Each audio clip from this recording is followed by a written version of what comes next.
For this assignment, I chose Ella and the Balloons in the Sky. 3 days before Ella turned 9, a most peculiar thing she did find. In the morning, when she went to feed all of her pets, her dog, fish, bird, cat, and all of the rest, there was no dog in its house, no fish in its bowl, no bird in its cage, and no cat at all.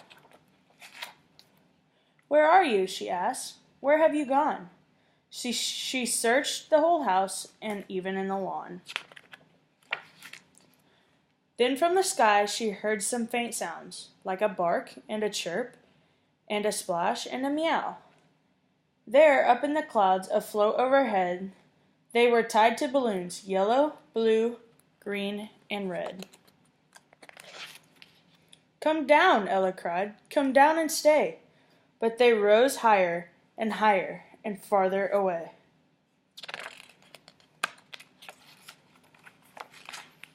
So she climbed to the top of the tallest of trees, and she reached and she stretched as far as could be. But the strings were too far, the balloons were too tight, the cat's tail was too short, and her dog waved goodbye. And Mom said, "When things float away, we must stay on the ground and know in our hearts that someday they'll be found." But Ella reached to the ground for the sharpest sharp rock, and she threw it up high and expected a pop. But as hard as she threw, as hard as she tried, her rock couldn't touch those balloons in the sky. And again Mom said, "When things float away, we must stay on the ground and know in our hearts that someday they'll be found." Ella thought long and hard until she got such a hunch. She took 100 balloons that she tied in a bunch, and she ran and she jumped and she twirled and she leaped. But those balloons wouldn't lift up her 9 and 3 days year-old feet. "Mom," Ella cried, "they're floating away. I love them so much. I want them to stay." And this time Mom said, "When things float away, you must say goodbye. But when you miss them the most, just look up to the sky." And so Ella decided to listen to her mom. She stopped trying to fly and she sat on the lawn. She remembered her pets and their little pet faces and saw magical things in some everyday places, like her bird in a cloud and her dog in a tree, with his eyes in the trunk and his ears in the leaves. Like the face of her cat in the sun's shiny rays, with the faintest meow on the sunniest days. And when those days turned to nights and her pets seemed so far, Ella looked to the sky and saw her fish in the stars.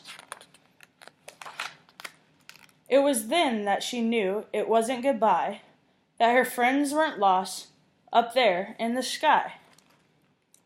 They just floated to somewhere she hadn't yet been, to magical places she hadn't yet seen.